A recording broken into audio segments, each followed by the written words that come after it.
Tara, may game ako bukas, samahan niyo ako mag-practice. Let's go!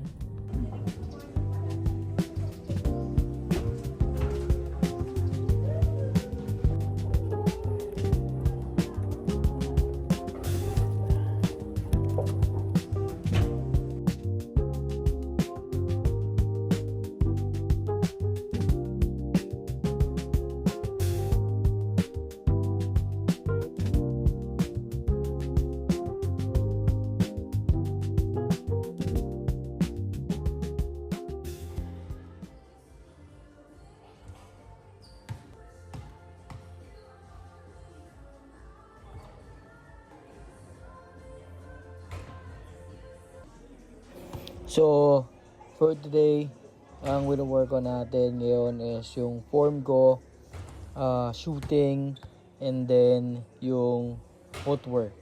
So, ngayon na lang ulit ito napaglaro ulit after 1 week.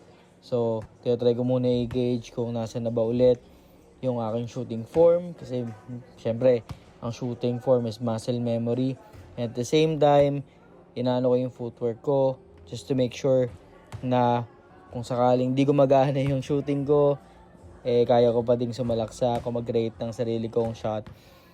Kahit na hindi ako ganun kabilis o ganun kataas tumalon. Ngayon, makikita nyo dyan when work on ko yung shooting form ko at the same time yung triple threat ko. Ayan. So, panoorin nyo paano ko bano ngayong araw.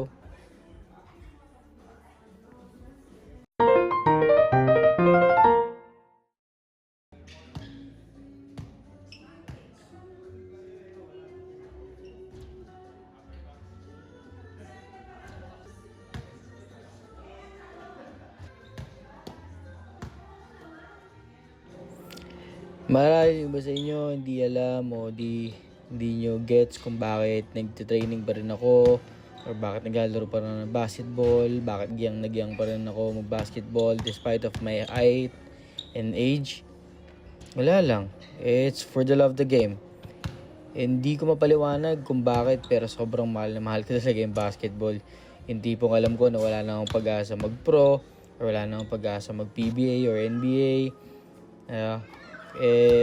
Ginagawa pa rin siya. Siguro maiintindihan nyo ako pag dumating na kayo sa gantong edad. At the same time, siguro yung mga kasing edad ko, maintindihan ko kung bakit mahal na mahal pa rin nila yung larong basketball despite na alam nila na wala na kaming future. You know, it's just for the love of the game. Masaya lang talaga. At the same time, we create bond, we create friendship, and madaming memories behind this. Diba? Regardless kung panalo o matalo ka sa laro, masaya. Yan lang. Sana makarelate kayo someday. Isa sa mga struggles ko sa shooting form ko, kaya yung kapag hindi nasa sim yung bola, kaya dito siya. Dito yung grip ko, nahihirapan ako tira siya. So kailangan ko sanayin yung sarili ko na hindi nasa sim yung bola para anytime, anywhere, any place sa court, okay lang kahit wala sa sim. Pero iba pa rin pag nasa sim yung kamay ko. Diba? Iba yung rotation ng bola. So dun sa rotation ng bola, dun ko nalalaman kung papasok ba yung tira o hindi. Kaya tawag kasi tayo na good miss, tsaka bad make. Mas okay na ako dun sa good miss kasi alam ko next time, it's a matter of time na papasok din yung tira ko. Kesa yung bad make na feeling ko chamba lang lahat kahit na ringless. So kailangan ko i-focus ngayon is kunin yung bola and kung paano ko siya i-pick up during the dribble.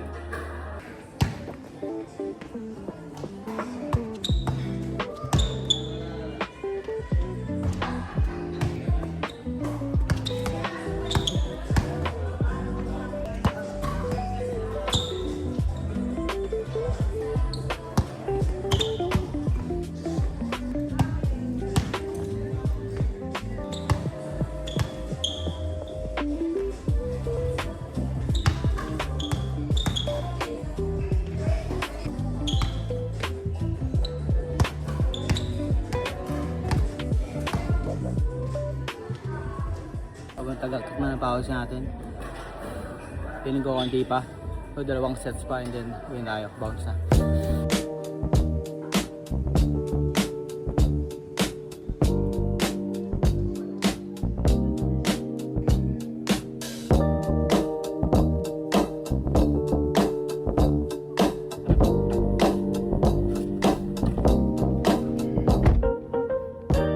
Hi guys.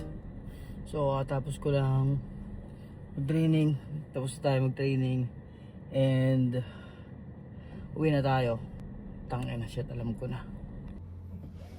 했는데 벌써 마음 많은 스쿼트 언제 오다 Yeah you're all crazy 몰래 몰래 너를 볼래 사이사이 널 따라갈래 난 네 종이 넌 내 연필 나를 한번 펼쳐봐줄래 Uwi na nga pala ako guys. And yun, pagod na pagod ako sa training. Taga ko kayong pause ko kanina, nakita nyo naman. And sa ngayon, nakikita nyo kung gaano kamahal yung basketball. Pag uwi ko galing basketball, tangin nanood naman ako ng basketball. So yun, salamat sa pagsama sa aking araw. I love you all. Peace.